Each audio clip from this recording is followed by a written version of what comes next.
Hey guys, this is going to be my November wrap-up and December TBR of the books that I read in November and the books that I'm planning to read in December. I wanted to do it while I was home because I'm leaving most of the books that I read in November here when I go back to school.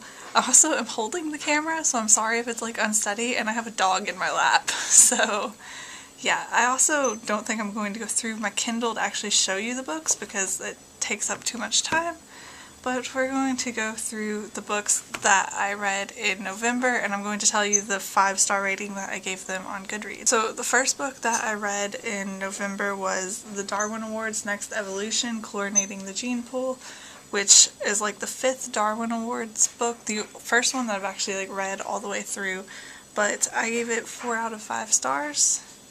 And then for my adolescent literature class, I reread The Hunger Games, which I obviously gave 5 out of 5 stars. This is on my Kindle, but I read America Shire, A Field Guide to Marriage by Jennifer Richardson, and I gave that 3 out of 5 stars. And then I read Volume 6 of Ouran High School Host Club by Bisco Hattori, which I gave 5 out of 5 stars. I've talked about in both of my reviews for the volumes that I read last month how obsessed I am with this series. I'm like absolutely in love with Ouran. And then on my Kindle I read Your Novel Day by Day by Mary Anna Evans, which I gave 4 out of 5 stars. And then I read Volume 7 of Ouran, which I also gave 5 out of 5 stars. And then I read The Mass by Cardinal Donald Wuerl and Mike Aquilina. They have really hard last names to say. I gave this 5 out of 5 stars. Then for my adolescent literature class, we read Life as We Knew It by Susan Beth Pfeiffer, which I gave 4 out of 5 stars. It was okay. I was more or less neutral on it. I don't know why I gave it 4 instead of 3 stars. But, like, I don't know, I kind of, like, I don't dislike it, but I don't really like it either. And apparently it's the first one in a series, but I don't know if I'm going to bother to read the rest of the series.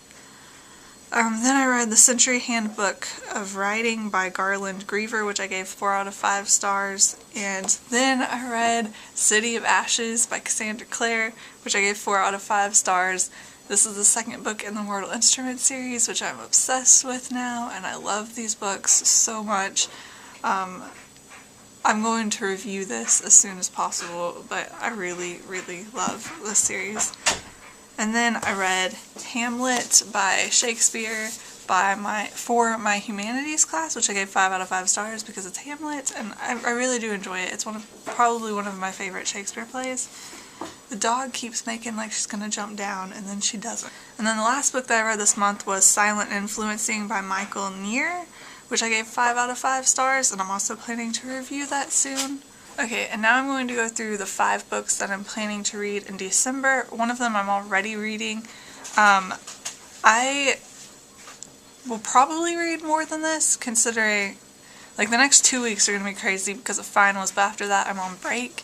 So even with Christmas and everything, I'll probably read more than 5 books in December. Even November was crazy, and you just saw the amount of books that I went through in November, which I'm incredibly impressed with. So December I will probably read a lot more than 5 books, but I'm going to stick with showing you 5. I'm actually reading 2 books at the moment, but one's on my Kindle and I don't want to lose my place in it. It's a book I'm reading for review through NetGalley, which is Forbidden Discover the Legend. I cannot remember the author's name.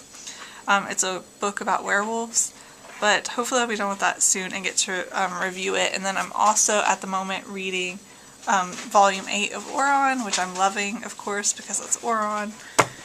And then I'm going to go through 4 other books that I'm going to read in December. The next book that I plan to read in December is A Writer on Writing by Sally Jenkins, which is obviously just about writing. I've been reading a lot of those books lately, and a lot of them end up being really interesting.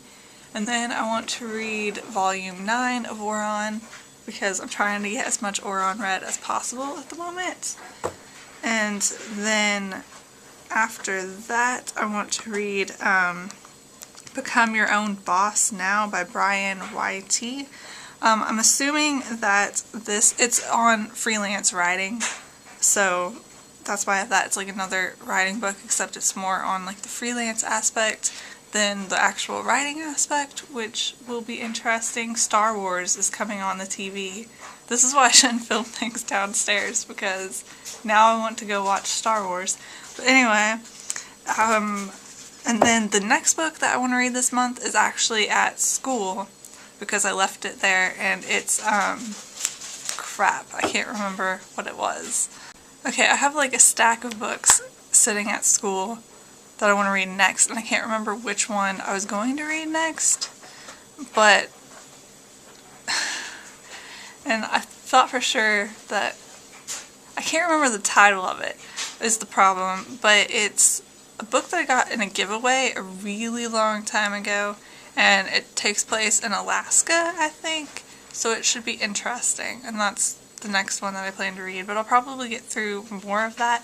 This is ending up longer than I thought, so I am going to go and probably watch Star Wars since that is on TV, and here's the dog. Poppy. See, she's been sitting on my lap the entire time. I can't not film her. She's so cute. Did you get her tongue hanging out? Yeah, you can see that. Oh, she's yawning. Now I just want to film them forever and not stop, even though this is probably already, well, probably not as long as it usually is. Ew. I'm in a really weird mood right now. I got no sleep last night. Bye. Well, you're choosing the perfect time to jump down after I say goodbye, and then you decide to leave. That's good timing.